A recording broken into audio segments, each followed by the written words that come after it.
আচ্ছা, তো এই পোর্শনে আমরা যে জিনিসটা পড়বো সেটা হচ্ছে গিয়ে জড়তার ভ্রামকে যাওয়ার আগে আমাদের কিছু জিনিস দেখে রাখতে হবে। সেটা হচ্ছে গিয়ে প্রথমত ভর কেন্দ্র এবং ভার কেন্দ্র। তো ভর কেন্দ্র আর ভার কেন্দ্র একই না।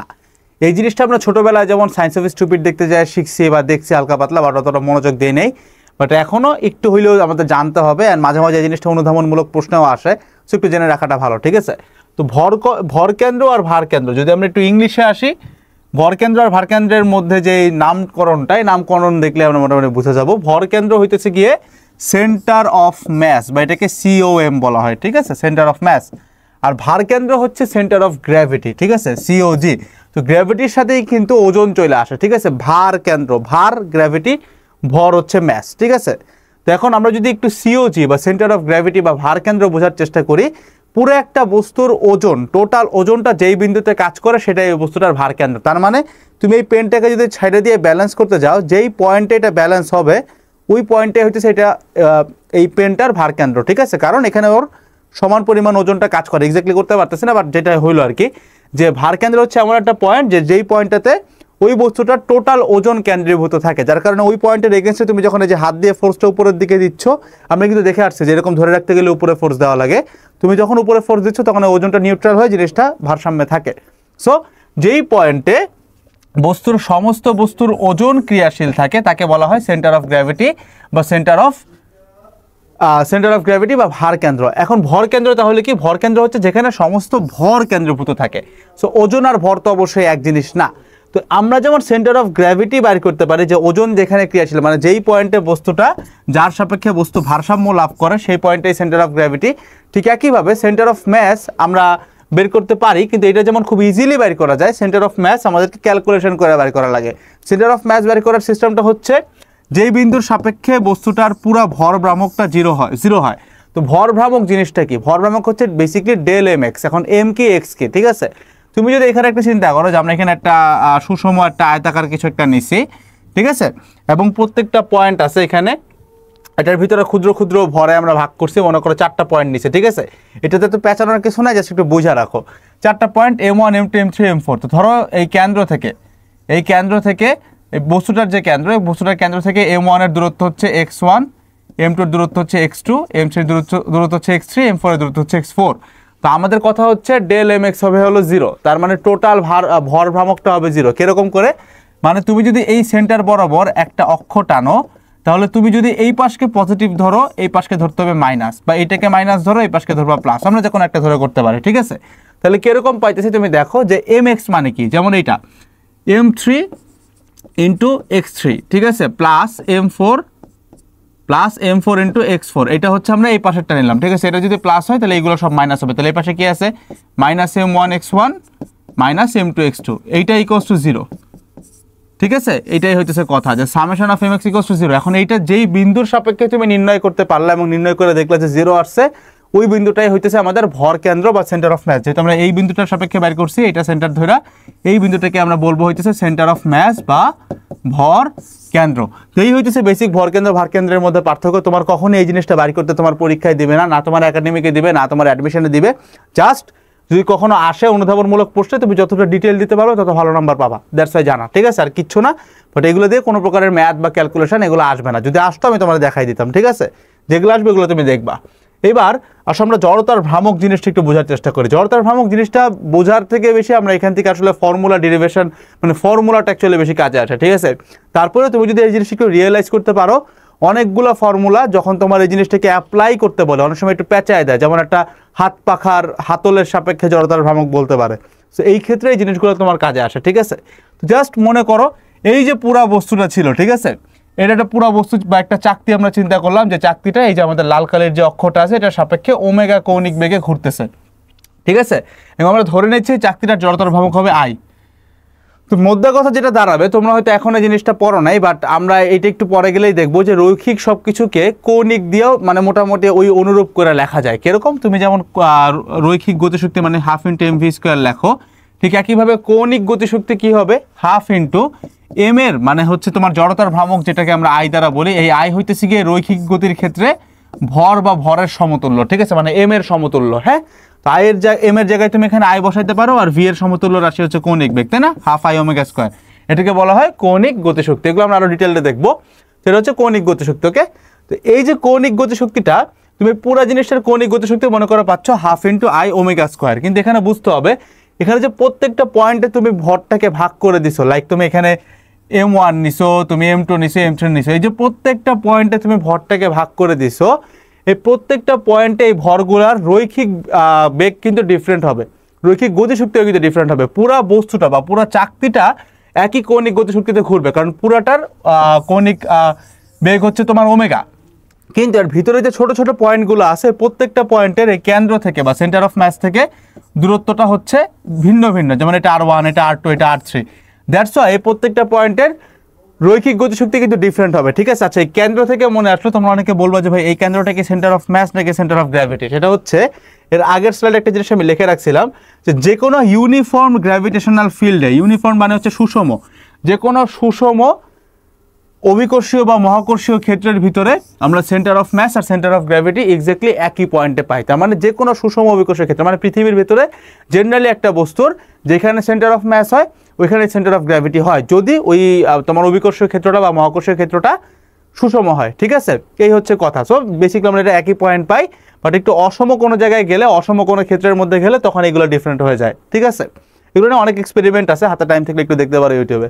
ওকে, আচ্ছা, তো এখন এই জিনিসটা বুঝতে পারলাম যেহেতু এই যে আমাদের এই M1 কণাটার দূরত্ব এই COM বা COG থেকে R1, M2 কণাটার দূরত্ব R2, M3 কণাটার দূরত্ব R3, আমরা এটাকে সেন্টার অফ মাস বলি, ঠিক আছে। তো R3, যার কারণে যেহেতু এই R1, R2, R3 এগুলো ডিফারেন্ট, তুমি জানো যে V ইকুয়ালস হইতেছে ওমেগা ইন্টু R, তাই না? তো যেহেতু Rটা চেঞ্জ হচ্ছে তার মানে Vটাও চেঞ্জ হবে, তার মানে প্রত্যেকটা কণার তোমার রৈখিক বেগটা কিন্তু ডিফারেন্ট, কিন্তু টোটাল চাকতিটার অ্যাজ আ হোল কৌণিক গতিশক্তিটা সেম থাকতেছে, ঠিক আছে। এবং এই রৈখিক বেগগুলা মানে রৈখিক বেগগুলা থেকে যে রৈখিক গতিশক্তি পাচ্ছ এগুলো যদি তুমি যোগ করো যা পাবা, এই জিনিসটাই কিন্তু এই পুরো চাকতিটাকে টোটাল যে কৌণিক গতিশক্তিটা সেটা প্রোভাইড করতেছে। দ্যাটস আমরা লিখতে পারি half I omega square equals to half into M1 V1 square, মানে যে এই কণাটার রৈখিক গতিশক্তি, plus half into M2 V2 square, মানে যে এই কণাটার রৈখিক গতিশক্তি, plus half into M3 V3 square, এইটার গতিশক্তি, ঠিক আছে। সবগুলা মানে আরও থাকবে, এখানে অনেকগুলো কণা থাকতে পারে, যতগুলো আসবে সবগুলোর রৈখিক গতিশক্তি যোগ করলে তুমি যা পাবা ওই জিনিসটাই এই পুরা চাকতিটাকে half into I omega square এই কৌণিক গতিশক্তিটা প্রোভাইড করে, দ্যাটস সেটা ঘুরে। এই হচ্ছে বেসিক ফিজিক্স, ঠিক আছে। পরের লাইনে তুমি যদি আসো সবখান থেকে এই হাফগুলো তুমি কাটিয়ে দিতে পারো, কাটে দাও। এবারে ভি এর বদলে V1 এর বদলে কি লিখবা? ওমেগা ইন্টু R1, তাই না? V1 মানে ওমেগা ইন্টু R1, এখন উপরে স্কোয়ার আছে তাহলে কি পাবা? Omega square into R1 square, এখানে পেলে omega square into R2 square. কথা হচ্ছে ভাই ওমেগা কেন? কারণ পুরাটার কৌণিক গতিশক্তি কিন্তু সেমই, কৌণিক বেগ কিন্তু সেমই, ঠিক আছে। রৈখিক বেগ ডিফারেন্ট কারণ এই R1টা এখানে চেঞ্জ হচ্ছে, কিন্তু ওমেগাটা কিন্তু সেম। মনে করো তুমি V1 দিলে এখানে R1 হবে, V2 দিলা এখানে ওমেগা থাকবে কিন্তু R2 হয়ে যাবে, মানে ওমেগাটা সেম। সো সব পাশ থেকে আমাদের এই omega square omega square omega square কারাগারে চলে যায়, তাহলে আমরা কেমন পাই? I equals to M1 R1 square plus M2 R2 square plus M3 R3 square. এই যে চেহারাটা তুমি পাইছো এই অনেকগুলা যোগ করা আছে এখানে, তাই না? এই জিনিসটাকে লিখতে পারি আমরা একটা সামেশন দ্বারা, কেমন আসবে? I equals to summation MR square. এটাই হইতেছে কি আমাদের জড়তার ভ্রামকের যে বেসিক ফর্মুলাটা, মূল ফর্মুলাটা সেটা, যে I equals to summation of MR square. এখন তোমার আমি একটু বলে রাখি যে সামেশন অফ MR স্কোয়ার দিয়ে তুমি একদম সব কিছু মিলাইতে পারবা না। কেন মিলাইতে পারবা না? কারণ তুমি এই সামেশনটা বাইর করার মতো না সময় পাবা, না তুমি এটা বাইর করার মতো এরকম পরিমাণ ইনাফ ডাটা পাবা, এগুলো ইন্টিগ্রেট করে বাইর করা লাগে, ঠিক আছে। তো এই ক্ষেত্রে আমরা বিভিন্ন বস্তুর জন্য এটা চিন্তা করতে থাকবো। যখন তুমি দেখবা বিভিন্ন বস্তুর জন্য চিন্তা করতেছি তখন এই সামেশনের ভ্যালুটা ডিফারেন্ট হবে। যেমন তুমি চিন্তা করো এখানে যদি M1 R1 স্কোয়ার এই জিনিসগুলো 4টা থাকে তাহলে এখানে আমরা একটা 4 পাইতাম, যদি 5টা থাকে আমরা এখানে 5 পাইতাম, যদি 2টা থাকে 2 পাইতাম, যদি 1/5 সংখ্যক থাকে তাহলে 1/5 পাইতাম। সো দ্যাট ডিপেন্ডস যে সামেশনের ভ্যালুটা কী হবে, ঠিক আছে। এগুলো নিয়ে আমরা একদম ডিটেল জানবো, বাট তার আগে এই মোমেন্ট অফ ইনারশিয়া বা জড়তার ভ্রামক পড়ছি, এখন যেটা পড়বো রেডিয়াস অফ জাইরেশন, চক্রগতির ব্যাসার্ধ, যেটাকে প্রকাশ করা হয় ক্যাপিটাল K দ্বারা। চক্রগতির ব্যাসার্ধর কনসেপ্টটা আমাদের বইতে বা পাঠ্য বইতে হয়তো একটু কঠিন করে দেওয়া, বাট এই জিনিসটা তুমি যদি বুঝতে পারো দ্যাটস ভেরি বেসিক। জিনিসটা কি? বেসিকলি আমাদের যে সেন্টার অফ ম্যাস যদি সুষম ক্ষেত্রের মধ্যে হয় তাহলে সেন্টার অফ ম্যাস আর সেন্টার অফ গ্র্যাভিটি একই কথা, বাট যদি অসম যায় দ্যাটস আমরা সেন্টার অফ ম্যাস দিয়ে আইডেন্টিফাই করতেছি যে point actually centre of mass. Centre of mass থেকে ঘূর্ণন বিন্দুর লম্ব দূরত্বকেই বলা হয় চক্রগতির ব্যাসার্ধ। তুমি তোমার সংজ্ঞা লেখার খাতিরে বইয়ের সংজ্ঞাটা লিখতে পারো, বাট যখন তুমি বুঝতে আসছো দ্যাটস দ্য বেসিক লাইন। এটাই হচ্ছে কথা যে সেন্টার অফ ম্যাস থেকে ঘূর্ণন বিন্দুর যে লম্ব দূরত্বটা, ঠিক আছে। তো ঘূর্ণন বিন্দু জিনিসটা কি? যেমন এখানে তুমি যদি খেয়াল করো যেই বিন্দুটার দিয়ে আমাদের অক্ষটা গেছিল এবং যেই অক্ষটার সাপেক্ষে জিনিসটা ঘুরতেছিল ওই বিন্দুটাই হইতেছে আমাদের বেসিক্যালি ঘূর্ণন বিন্দু। যে পয়েন্টটা এখানে ঘূর্ণন বিন্দু ছিল এবং মজার কথা হচ্ছে এখানে যেটা ঘূর্ণন বিন্দু ছিল ওইটাই সেন্টার অফ মাস আমরা ধরে কাজ করছি, ঠিক আছে। বাট এইখানে যদি আমরা একটু চিন্তা করি যে মনে করো আমরা আরও একটা চাকতি নিলাম, যেই চাকতিটার ঘূর্ণন বিন্দু হইতেছে আমাদের ও এবং সেন্টার অফ মাস যেখানে পড়ছে সেটা হইতেছে পয়েন্ট এ, ঠিক আছে। যদি আমরা একটু ফিগারের উপরে দেখি, এই যে ও এটা হচ্ছে ঘূর্ণন বিন্দু। কেন ঘূর্ণন বিন্দু তুমি খেয়াল করো, এইটার উপর দিয়ে যে অক্ষটা গেছে ওই অক্ষটার সাপেক্ষে জিনিসটা ভাবে ঘুরতেছে চাকতিটা, ঠিক আছে, ঘুরতেছে। আর এইটা যদি আমাদের ঘূর্ণন বিন্দু হয়, আমি একটু ঘূর্ণন লিখে রাখি তাহলে বুঝবা যে ঘূর্ণন বিন্দু। আর এই যে এ পয়েন্টটা এটাকে আমরা বলতেছি সেন্টার অফ মাস। এখন এই জিনিসটা একটু বুঝতে হবে, এতটুকু তো আমরা বুঝছি, দুইটা পয়েন্ট আমরা আইডেন্টিফাই করতে পারছি। এখন আমরা তো নর্মালি জড়তার ভ্রামক মানে কি জানি ভাই, I = summation of m/r², তাই না। এখন আমার কথা হচ্ছে তাহলে চক্রগতির ব্যাসার্ধ জিনিসটা জানি না আমার কি লাভ হলো, আমি তো আর দিয়েই কাজ করতে পারতাম। আর ছিল হইতেছে আমাদের ওই ভরটা থেকে ঘূর্ণন বিন্দুর দূরত্বগুলো, তাই না। যেমন এই যে খেয়াল করো আর ছিল কি আমাদের, যেখানে তুমি ভর নিছো এই ভর থেকে ঘূর্ণন বিন্দুর দূরত্ব, এই যে m2 নিছিলা ভর থেকে ঘূর্ণন বিন্দুর দূরত্ব, এই যে m3 নিছিলা ভর থেকে ঘূর্ণন বিন্দুর দূরত্ব r3, এইটাই তো ছিল হচ্ছে আর এর সংজ্ঞা, তাই না, যে ঘূর্ণন বিন্দু থেকে ভরের দূরত্ব। তো হুট করে চক্রগতির ব্যাসার্ধ জিনিসটা জানি না আমার কি লাভ, এটা জানা যে জিনিসটা লাভ হয়েছে সেটা হচ্ছে তুমি জানো আমরা শুরুতে পড়ে আসছি যে সেন্টার অফ মাস যে পয়েন্ট, মানে এখানে যে এ পয়েন্ট আমরা বলতেছি এই বিন্দু, এই বিন্দুতে এই পুরা বস্তুটার যে এম ভর, এই পুরো এম ভরটা শুধুমাত্র এই বিন্দুতে কেন্দ্রীভূত থাকে। তার মানে তুমি যখন এক্স্যাক্টলি এটার সেন্টার অফ মাসটা আইডেন্টিফাই করতে পারছো বা এই পয়েন্টটা ধরতে পারছো, বাকি জায়গায় ভর কিন্তু শূন্য চিন্তা করতে পারো, কারণ তোমার এইটার ভিতরে এখন এই এম ভরটা চলে আসছে, কারণ এটা হচ্ছে আমাদের সেন্টার অফ মাস। তখন এইটারে নিয়ে যখন তুমি কাজ করতেছো তাহলে এখানে একটা মজার কাহিনী যেটা ঘটছে যে আমাদের এই সামেশনটার আর কোনো কাজ নাই। কেন কাজ নাই আমি একটু বোঝাই। বস্তুটার ভর তো এম, এই বস্তুটার ভর এম যেটা এখন আসছে হচ্ছে তোমার এই পয়েন্টে, কেন, কারণ এটা হচ্ছে centre of mass. Centre of মাসের সংজ্ঞাই হইতেছে এটা। তাহলে আমি যখন I = লিখবো, আমি এখানে মনে করো এম লিখলাম, আর আর এর বদলে এখন কি বসাবো, তুমি দেখো যেখানে ভর চিন্তা করছো, ভর কই চিন্তা করছো, ভর চিন্তা করছো এই পয়েন্টে, এখানে আছে ভর, এইখান থেকে আমরা ঘূর্ণন বিন্দু পর্যন্ত দূরত্ব সেটাকে আমরা আর বলি, তাই না। তো এখানে আমাদের আরটাকে আমরা এখানে কে দ্বারা প্রকাশ করতেছি, তাহলে আমি লিখবো কি m², ঠিক আছে। এখন এই যে কে দ্বারা প্রকাশ করলা এবং এখানে আমরা বুঝে গেছি যে এইটাই সেন্টার অফ মাস, তার মানে এখানে যদি তুমি আরো প্লাস দিয়ে আরো কয়েকটা m1 r1² যোগ করতে যাও এটা পসিবল না, কারণ এই যে কেটা এটা চক্রগতির ব্যাসার্ধ এবং চক্রগতির ব্যাসার্ধের ফর্মুলাই হইতেছে এইটা, যে এইটার ডিস্টেন্সটা হইতেছে তোমার ঘূর্ণন বিন্দু থেকে সেন্টার অফ মাসের সরাসরি লম্ব দূরত্ব, সরাসরি দূরত্ব। তার মানে এইটা যদি সেন্টার অফ মাস হয়, বাকি যত জায়গায় তুমি এখানে m1 চিন্তা করো, এখানে m2 চিন্তা করো, যাই চিন্তা করো না কেন প্রত্যেকটার ভ্যালু কিন্তু 0। দ্যাটস ওয়াই এখানে প্লাস দিয়ে আর কিছু লেখার দরকার নাই। দ্যাটস ওয়াই আমি এখানে সামেশন না দিয়ে সরাসরি লিখতে পারি I = mk²। এইটাই হচ্ছে আমাদের বেসিক যেটা ফর্মুলা, যে I = mk², যেটা আমরা পাইছি সামেশন mr² থেকে, ঠিক আছে। এখান থেকে তুমি যদি আরেকটা লাইন চাও k = √I/m, m ছিল পুরো বস্তুটার ভর। যারা এখনো একটু প্যাচের মধ্যে আছে আমি আরেকবার বলি, চক্রগতির ব্যাসার্ধ খুব ডিফিকাল্ট করে বোঝানো হয়, দ্যাটস আমরা বুঝি না। চক্রগতির ব্যাসার্ধ হচ্ছে বেসিক হইতেছে এটা, তুমি জাস্ট I = সামেশন mr² বুঝো। ওইখানে r1 r2 r3 এগুলো কি ছিল, যেইখানে ভরটা আছে ওই ভরটা থেকে আমাদের ঘূর্ণন বিন্দু পর্যন্ত দূরত্বটা, ঠিক আছে, মানে সরাসরি দূরত্ব বা লম্ব দূরত্ব, বা সরাসরি দূরত্বই বলো, লম্ব দূরত্ব দরকার নেই, তুমি সরাসরি দূরত্ব বলো, ঠিক আছে। বোঝানোর জন্য বলতেছে যেই পয়েন্টে বস্তুটা ঘুরতেছে, যেই বরাবর অক্ষরটা আছে ওই পয়েন্ট থেকে ওই ভরটার ডিরেক্ট দূরত্বটাই ছিল আমাদের আর। এখন চক্রগতির ব্যাসার্ধ হচ্ছে এই যে ভরটা যেখানে আছে ওই পয়েন্টে যদি সেন্টার অফ মাস হয় তাহলে এই আরটাকে বলা হবে চক্রগতির ব্যাসার্ধ কে। এখন এইটা যদি কে হয়ে যায় আর ওই যে পয়েন্টটা যেখান থেকে আমরা ওই ঘূর্ণন বিন্দু পর্যন্ত দূরত্বটা মাপলাম এবং বললাম যে কে, যেটাকে আর এর বদলে আমরা লিখছি, ওইটা যদি সেন্টার অফ মাস হয়ে যায় তাহলে ওইখানেই কিন্তু টোটাল ভরটা আছে। তার মানে বাকি তুমি যেখানে যেই বিন্দু চিন্তা করো না কেন, ওই m1 m2 m3 যাই বলো ওইগুলো সব কিন্তু 0। দ্যাটস ওয়াই এখানে সামেশন দিয়ে তুমি আরো যতগুলোই লেখো পুরোটাই তুমি 0 পাবা। দ্যাটস ওয়াই ডিরেক্টলি আমরা I = mk² পাইলাম। এই যে সরাসরি একটা ফর্মুলা পাইলাম যেখানে সামেশনের ঝামেলা নাই, এই কারণেই আমরা ইউজ করে হইতেছি কি চক্রগতির ব্যাসার্ধ, ঠিক আছে। এই হইতেছে পুরা হিসাব, পুরা জিনিসপত্র। এবার যা বলতেছে আমরা নেক্সটে এই জড়তার ভ্রামকগুলো বের করার জন্য একটা উপপাদ্য লাগে, দুইটা উপপাদ্য দেখলে মোটামুটি তুমি সবই বের করতে পারবা। তো প্রথম উপপাদ্য যেটা সেটা হচ্ছে কি আমাদের লম্ব অক্ষ উপপাদ্য। লম্ব অক্ষ উপপাদ্য কি জিনিসটা কি, খুবই স্বাভাবিক। ধরো তুমি একটা আয়তাকার একটা লাইক বক্স বা একটা চাকতি টাইপের নিছো, যেটার এক্স অক্ষ আমরা এখানে আইডেন্টিফাই করছি, ওয়াই অক্ষ এই বরাবর, আর জেড অক্ষ হচ্ছে এই যে তলটা দেখতেছো, মানে মোদ্দা কথা এটা তো 2D বোর্ড, এই দিকে যেটা বাইরের দিকে যাচ্ছে সেটা হচ্ছে জেড অক্ষ। এগুলো আমরা ভেক্টর চ্যাপ্টারেও দেখছি, নিউটন মেকানিক্সেও দেখছি, ঠিক আছে। তো বাইরের দিকে জেড অক্ষ।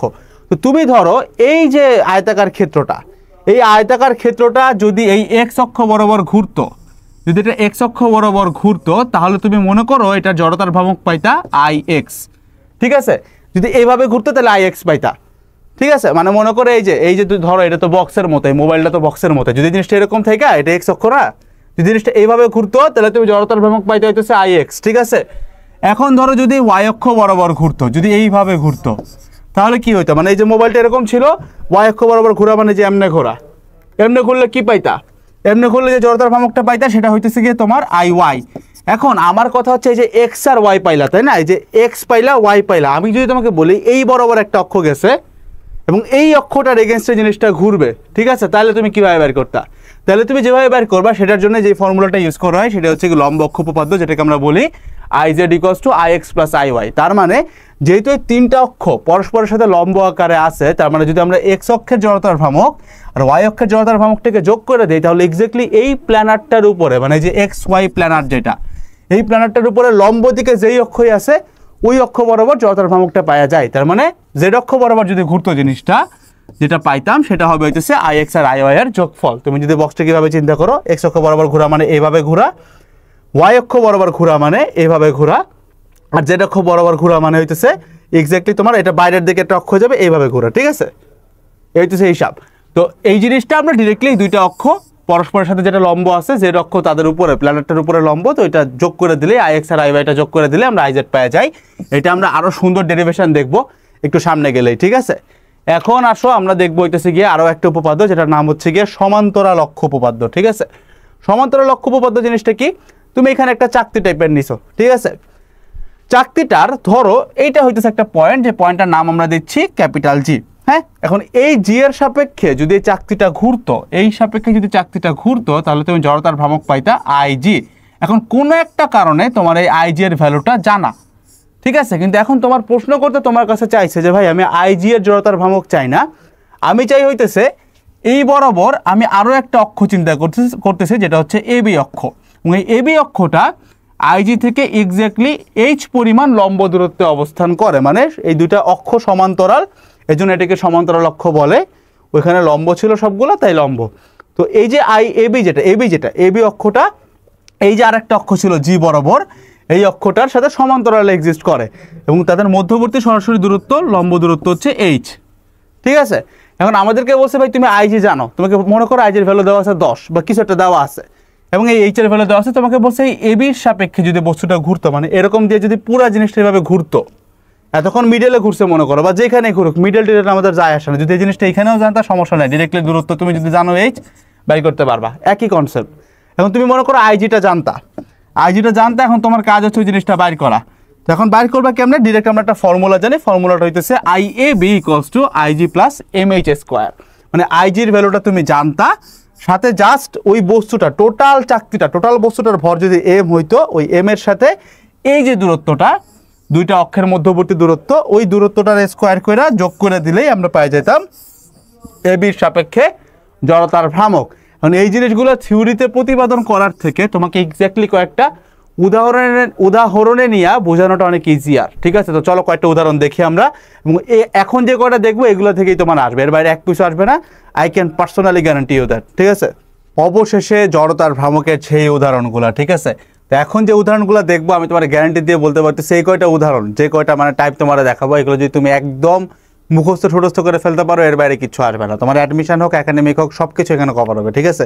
অ্যাটলিস্ট এই পোর্শনটাতে পুরোটা কভার হবে। তো প্রথমতই আমরা জড়তার ভ্রামকের মধ্যে যে জিনিসটা নিয়ে কাজকর্ম করতেছি সেটা হইতেছে কি আমাদের একটা বৃত্তাকার রিং, ঠিক আছে, একটা বৃত্তাকার রিং মানে একটা বৃত্তাকার আংটি আর কি, হ্যাঁ।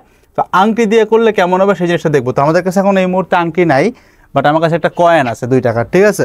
তো এই কয়েনটা দিয়ে যদি একটু চিন্তা করি তাহলে আমরা প্রথমে বুঝতে পারবো। তো প্রথম যে টাইপটা আমরা দেখবো সেটা হচ্ছে কি ভর কেন্দ্রগামী লম্ব অক্ষ সাপেক্ষে। তো ভর কেন্দ্রগামী লম্ব অক্ষ তুমি এখানে ডায়াগ্রাম অলরেডি দেখতে পারতেছো, এর একটা বৃত্তাকার রিং যেটার হচ্ছে গিয়ে তোমার এই যে পুরুত্বটা খুবই নেগলিজেবল, সেটা নিয়ে আমরা কথাবার্তা বলবো না। বৃত্তাকার রিং বলো আর ফাঁপা সিলিন্ডার বলো কথা একই, নিরেট সিলিন্ডার বা নিরেট চম হইলে কথাটা একটু ডিফারেন্ট হবে, বাট বৃত্তাকার রিং আর ফাঁপা সিলিন্ডারকে আমরা একদম এক্স্যাক্টলি একইভাবে চিন্তা করতে পারি, ঠিক আছে।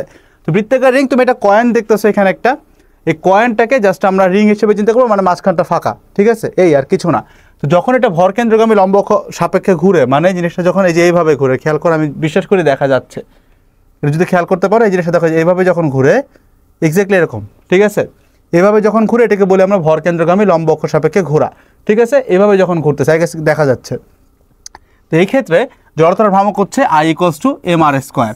তুমি বলো ভাই কেন শুধুমাত্র mr², এখানে একটা সামেশন ছিল তাই না, সামেশন mr²। তো তুমি বুঝতেই পারছো এখানে mr² আমরা একটাই পাবো, পুরো ইয়াটার ভরই m অ্যান্ড হচ্ছে গিয়ে তোমার এটার এতটুকু ডিস্টেন্স হচ্ছে r, ঠিক আছে, দ্যাটস আমরা I = mr² পেয়ে যাই। ওকে, ভর হচ্ছে m আর r²। এই এখন এই ক্ষেত্রে আমি তোমাকে একটা জিনিস বলবো যে দেখো প্রত্যেক ক্ষেত্রে সামেশনটা তুমি বাইর করতে পারবা না, এটা ইন্টিগ্রেশন করে বাইর করা লাগে, এটা বেশ বড় একটা জিনিস, তোমার এটা কোনো দরকার নেই, তুমি সরাসরি এই জিনিসটা মুখস্থ রাখো, বাকি জিনিসগুলো আমি তোমার বোঝাই দিচ্ছি, কারণ আমাদের পরীক্ষায় পারতে হবে তাই না, একাডেমিক হোক অ্যাডমিশন হোক জড়তার ভ্রামকের ডেরিভেশন কোথাও আসে না, তো এই জিনিসটা মুখস্থ করো, এটা তোমার পারার জন্য, ঠিক আছে, পারতে হবে, থিওরি ওইটুক দেখে কোনো লাভ নাই।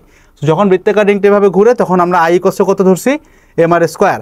এখন সেকেন্ড যে ক্যাটাগরিটা এটা হচ্ছে সব থেকে ইন্টারেস্টিং, সেটা হচ্ছে ব্যাসের সাপেক্ষে। এই জিনিসটা তোমাকে একটু বুঝতে হবে, ব্যাসের সাপেক্ষে ঘোরা মানে কি, ব্যাসের সাপেক্ষে ঘোরা মানে হচ্ছে এই যে রিংটা যদি এখন আমি এইভাবে ধরি, মানে এটা কয়েন যদিও, বাট এটা যদি তুমি রিং চিন্তা করো, রিংটা যদি এখন এইভাবে ঘুরে, আই গেস তুমি বুঝতে পারতেছো, ঠিক আছে, আমরা ছোটোবেলায় এরকম দিয়ে অনেক ঘুরাইছি মাটির মধ্যে, এই জিনিসটা যদি এইভাবে ঘুরে তাহলে কি হবে, তাহলে এটা হবে হচ্ছে ব্যাসের সাপেক্ষে ঘোরা, ঠিক আছে, যে ব্যাসের সাপেক্ষে ঘুরতেছে, এই যে ব্যাসের সাপেক্ষে এভাবে ঘুরতেছে, এটা ছিল ভর কেন্দ্রগামী লম্ব অক্ষ। তো ব্যাসের সাপেক্ষে ঘুরলে কি করা যায়, এই জিনিসটা আমরা একটু চিন্তা করি। এখানে তুমি দেখো আমি ব্যাসের সাপেক্ষে জিনিসটাকে একটু বড় করে দেখানোর চেষ্টা করতেছি। তো আমরা এইবার যে কাজটা করতেছি, কয়েনটাকে আমরা যেভাবে চিন্তা করতেছি, বা কয়েন না আসলে বৃত্তাকার রিং বা ফাঁপা সিলিন্ডার, মানে ভিতরে আরও অংশ আছে, আমি এটাকে এরকম বোর্ডের উপর ফেলে চিন্তা করতেছি কয়েনটাকে, ঠিক আছে, ডিরেক্টলি তুমি কয়েনটা এরকম ফেলে দাও, রিংটা যেরকম দেখা যাবে ভিতরটা ফাঁকা এক্স্যাক্টলি এরকম দেখা যাচ্ছে, ঠিক আছে। এখন এই রিংটার এই বরাবর একটা ব্যাস আমি আঁকতে পারি চাইলেই, এই কয়েনটার এই বরাবর একটা ব্যাস আমি চাইলেই আঁকতে পারি, এই ব্যাসটা আমি আঁকলাম, ঠিক আছে, একটা ব্যাস আঁকলাম, আবার এই যে একটা আঁকলাম, আবার এরকম সোজাসুজি আরও একটা আঁকতে পারি, ঠিক আছে, তাহলে আরও একটা আঁকলাম। তো আমরা ধরার জন্য সুবিধার্থে বুঝে নিচ্ছি যে এইটা হচ্ছে এক্স অক্ষ বরাবর আঁকছি আর এটা হচ্ছে ওয়াই অক্ষ বরাবর আঁকছি, ঠিক আছে। এখন তুমি আমাকে বলো তো প্রথমবার যখন আমরা ঘুরাইছি মনে আছে যে কোনটা, প্রথমবার বলতে এই যে ভর কেন্দ্রগামী লম্ব অক্ষ সাপেক্ষে যখন ঘোরাচ্ছিলাম তখন আমরা যেভাবে চিন্তা করতেছিলাম তখন কয়েনটা আমরা এভাবে ঘোরাচ্ছিলাম, রাইট, এভাবে ঘোরাচ্ছিলাম, এই যে এভাবে। তো এখন জিনিসটা যদি জাস্ট বোর্ডের উপর এভাবে চিন্তা করো, দেখো যেভাবে ঘুরতেছিল তুমি ঘুরাই ফেললে কোনো সমস্যা নাই, তোমার রোটেশনের যে ইয়াটা অক্ষটা ওইটা যদি সেম থাকে কোনো সমস্যা নেই, তো তুমি এভাবে ঘুরাচ্ছিলা, এখন জাস্ট বোর্ডের উপর ফেলাই দিছো, তাহলে এখন বোর্ডের উপর এভাবে আছে, তুমি এখন জাস্ট এভাবে ঘুরাচ্ছ, এভাবে যদি চিন্তা করো তুমি খেয়াল করো তো আমাদের যে ভর কেন্দ্রগামী লম্ব অক্ষটা ছিল ওইটা এখন কই আছে, যদি এইটা এক্স অক্ষ হয় এটা ওয়াই অক্ষ হয়, এটা যদি এক্স ওয়াই তল হয় তাহলে আমাদের যে ভর কেন্দ্রগামী লম্ব অক্ষ মানে আমরা এক নাম্বারের এই যে এই জায়গায় যেটা পড়ছি এটা কিন্তু এক্স্যাক্টলি জেড অক্ষ বরাবর বাইরের দিকে আছে বা ভিতরের দিকে আছে, ক্লিয়ার, বুঝছো। এই যে দেখো এই যে ভর কেন্দ্রগামী লম্ব অক্ষ মানে কি এইটা, এভাবে যদি ঘুরে চিন্তা করো তাহলে এইটাকে যদি আমি জাস্ট এখন এভাবে চিন্তা করি, এই যে অক্ষটা এই বরাবর যে অক্ষটা ছিল যখন এটাকে এইভাবে চিন্তা করি এটা কিন্তু এরকম হয়ে গেছে, মানে স্ক্রিন থেকে বাইরে ভিতরে আসতেছে, জেড অক্ষের মতো চলে গেছে যদি এটা এক্স ওয়াই তল হয়। তাহলে এই ক্ষেত্রে জড়তার ভ্রামকটা কিন্তু আমরা অলরেডি মুখস্থ করছি একটু আগে, সেটা কি ছিল, সেটা ছিল I = mr²।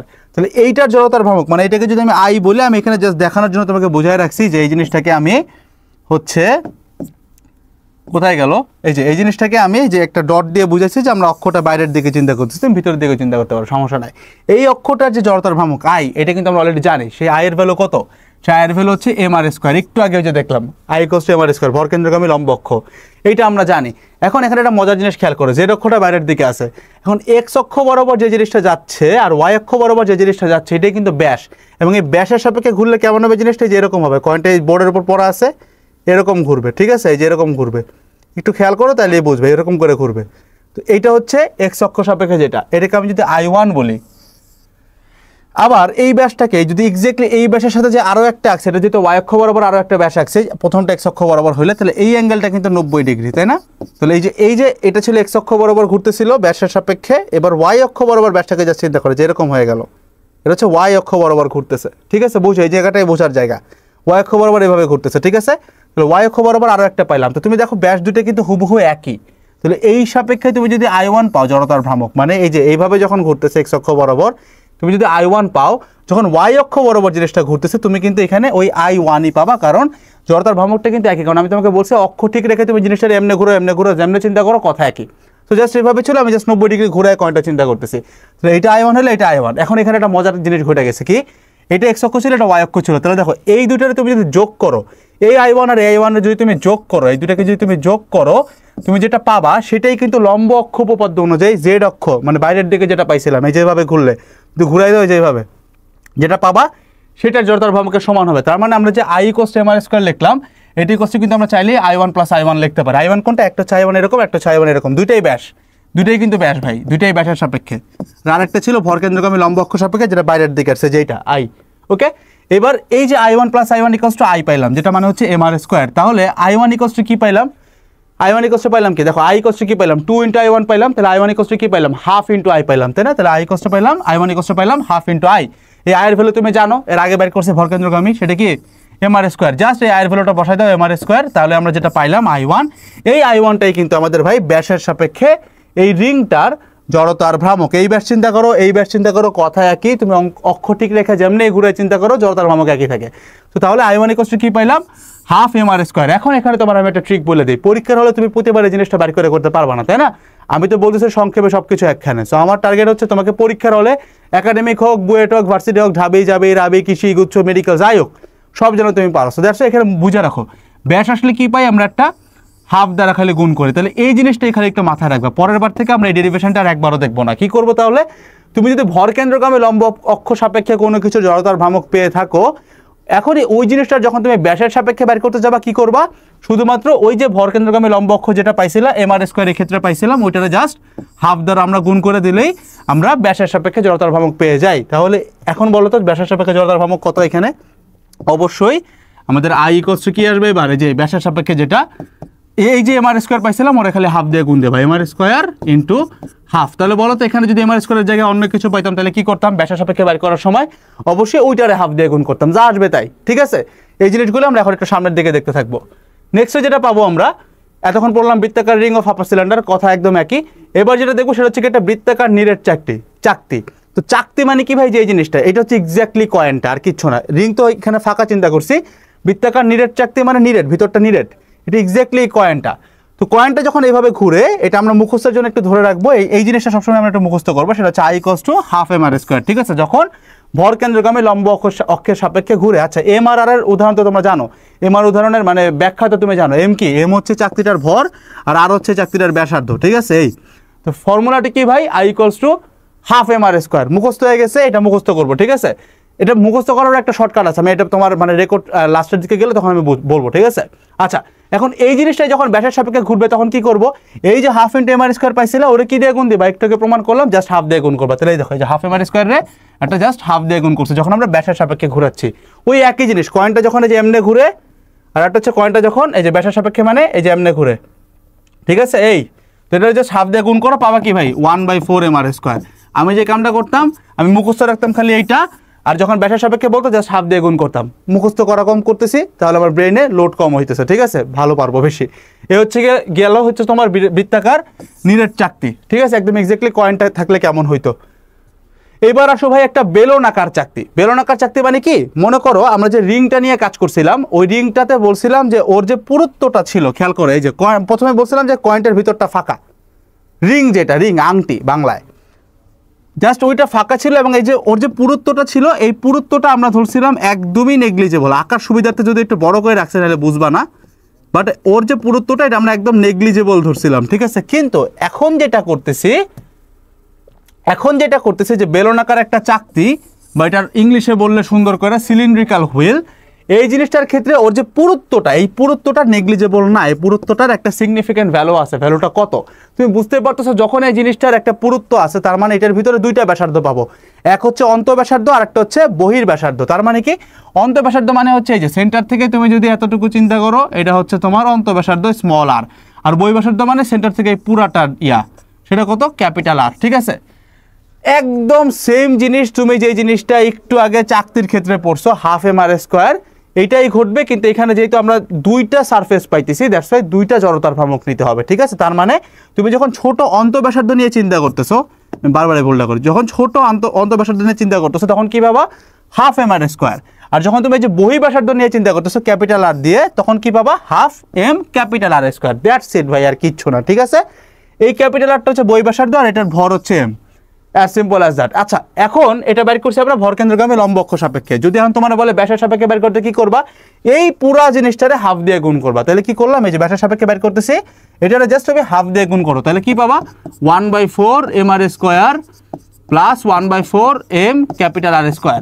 আই গেস তুমি বুঝে গেছো লম্ব অক্ষ মানে ভরকেন্দ্রগামী লম্ব অক্ষ মানে যে এমনি ঘুরতেছিল, আর ব্যাসের সাপেক্ষে মানে যে এমনি ঘুরতেছে।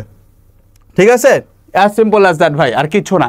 তো আসো এইবার যাই নেক্সটে কি আছে। নেক্সটে আসছে একটা সরল দণ্ড। সরল দণ্ড দিয়ে ঘোরার ক্ষেত্রে একটা মুখস্থ রাখবা আর একটা অটো হয়ে যাবে। কেমন, তুমি এটা যদি একটা দণ্ড চিন্তা করো যেটার ভর হইতেছে তোমার m, যেটা ভর হচ্ছে m এবং দণ্ডটার দৈর্ঘ্য হচ্ছে l। তো যখন এই জিনিসটা এটার ভর কেন্দ্রগামী লম্ব অক্ষ সাপেক্ষে যায়, ভর কেন্দ্র বেসিক্যালি একটা সুষম বস্তুর ভর কেন্দ্র মিডলে পাই আমরা। ঠিক আছে, এর আগের গুলো তুমি দেখছো ম্যাক্সিমাম টাইমই সুষম বস্তুর ভর কেন্দ্র ভার কেন্দ্র সবই আমরা মিডলে পাই। এই যে মিডলে, ঠিক আছে, মোটামুটি মিডলে পাই। সো এটাও মিডলে, এটা হচ্ছে এটার ভার কেন্দ্র। ঠিক আছে, এই ভার কেন্দ্র বরাবর তুমি যেটা অক্ষ চিন্তা করো, মানে ধরো এই কলমটা একটা দণ্ড যেটা দৈর্ঘ্য হচ্ছে l, যদি জিনিসটা এই যে এই পয়েন্টটা বরাবর মানে ভার কেন্দ্র আমি যদি এটা ধরে নিই ভর কেন্দ্র, তাহলে এটা যখন ঘুরবে তুমি যে জড়তার ভ্রামকটা পাবা এমনি ঘুরলে এইটা বের করতেছে আমরা প্রথমে। ঠিক আছে, যদি এইভাবে ঘুরে এইটা হচ্ছে অক্ষ। ঠিক আছে, এমনি ঘুরতেছে। তাহলে আই ইকুয়ালস টু এই একটা জিনিস মুখস্থ রাখো, বাকিটা সহজ। I equals two 1/12 ml square, 1/12 ml square, এটা চাই। এখন এই একই জিনিস যখন তুমি প্রান্ত বিন্দুগামী লম্ব অক্ষের সাপেক্ষে বাইর করবা, তার মানে কি ভাই, এতক্ষণ অক্ষটা ছিল এইখানে, এখন কি করবো, অক্ষটা হয়ে গেল কোনায়। এবার এইভাবে ঘুরতেছে পুরো কলমটা। ঠিক আছে, কোনায় হয়ে গেছে এই যে অক্ষ, এই বরাবর কলমটা এমনি ঘুরতেছে। ঠিক আছে, ক্লিয়ার, এভাবে ঘুরতেছে। তখন ছিল মাঝখানে, এমনি পুরাটা ঘুরতেছিল এরকম মাঝখানে ছিল। ঠিক আছে, আর এখন গেছো সাইডে নিয়ে ঘুরাও, দ্যাটস ইট। এটা হচ্ছে প্রান্তবিন্দুগামী লম্ব অক্ষ, দ্যাটস ইট ভাই। ঠিক আছে, কোনায় নিছি। এখন এইটা আমি মুখস্থ করতাম না, জাস্ট একটু চালাকি করো তাহলে বের করতে পারবা। কি দেখো, তুমি অলরেডি এইটার ভর কেন্দ্রগামী লম্ব অক্ষের সাপেক্ষে এটা জানো তুমি। এটা কত ভাই, এটা কত, এটা হইতেছে তোমার 1/12 ml স্কোয়ার, তাই না, যদি পুরো দৈর্ঘ্য l হয়, রাইট। এটা আমরা দেখছি অলরেডি, মুখস্থ করছি। আচ্ছা, এখন বলো তো, যেহেতু এইটা ভর কেন্দ্রগামী মানে এটা মিডলে ছিল, আমরা বলছি যে সুষম বস্তুর ভর কেন্দ্র মাঝখানে থাকে, যেহেতু এটা মিডলে ছিল, এটা হচ্ছে প্রান্তবিন্দুগামী, তাহলে এতটুকু ডিস্টেন্স কত বলো তো, l/2 না, অবশ্যই। আর বাকি এতটুকু l/2। তাহলে দেখো এইখানে কিন্তু তোমার অ্যাকচুয়ালি সমান্তরাল অক্ষ উপপাদ্য অ্যাপ্লাই করতে পারো। তাহলে এই বরাবর ঘুরলে জড়তার ভ্রামক আই তুমি কত পাবা, মনে আছে না ফর্মুলাটা, IAB যেটা ছিল, IAB ইকুয়ালস টু, মানে তুমি এটা জাস্ট AB বলো, এটা তুমি G বলো, এন্ড দেন ফর্মুলা অ্যাপ্লাই করো। IAB equals to IG plus MH square. IG কত, IG হচ্ছে আমরা জানি 1/12 ml স্কোয়ার, সেটা কত 1/12 ml স্কোয়ার লিখলাম, প্লাস হচ্ছে MH স্কোয়ার, M কি, M হচ্ছে ভর লিখলাম, ইন্টু H স্কোয়ার, মানে দুইটা অক্ষের মধ্যবর্তী দূরত্ব কত সেটা ভাই, l/2, তাই না। তাহলে l/2 হোল স্কোয়ার। এখন এই জিনিসটা একটু ক্যালকুলেট করো, ক্যালকুলেট করলে তুমি যেটা পাবা সেটা হচ্ছে 1/3 ml স্কোয়ার। এই হইতেছে প্রান্তবিন্দুগামী লম্ব অক্ষের সাপেক্ষে যখন এই দণ্ডটা ঘুরবে তখনকার হিসাব। ঠিক আছে, আচ্ছা এইবার চলো ভাই আমরা নেক্সটে যাই, আয়তাকার পাত। আচ্ছা, আয়তাকার পাত মানে হইতেছে তুমি একটা ব্লেড দিয়ে চিন্তা করতে পারো। ঠিক আছে, তো এই জিনিসটা একটু ক্রিটিক্যাল, বাট তুমি বুঝবা। ব্লেড বলতে আমি আমার এই ফোনটা, সস্তা ফোনটা ইউজ করতে পারি। সস্তা ফোনটা যদি ইউজ করি, তুমি দেখো প্রথমটা হচ্ছে গিয়া ভর কেন্দ্রগামী লম্ব অক্ষ সাপেক্ষে যখন এই আয়তাকার পাতটা ঘুরে, তার মানে কি এক্স্যাক্টলি মিডল। এই যে দেখো, ধরাটা দেখো ভাই প্লিজ। ঠিক আছে, এই যে আমি জানি না দেখা যাচ্ছে কিনা লাইটিং সেটআপে, এই ঠিক আছে, আই গেস দেখা যাচ্ছে। জিনিসটা যখন এইভাবে ঘুরে, এটাকে বলা হচ্ছে ভাই ভর কেন্দ্রগামী লম্ব অক্ষ।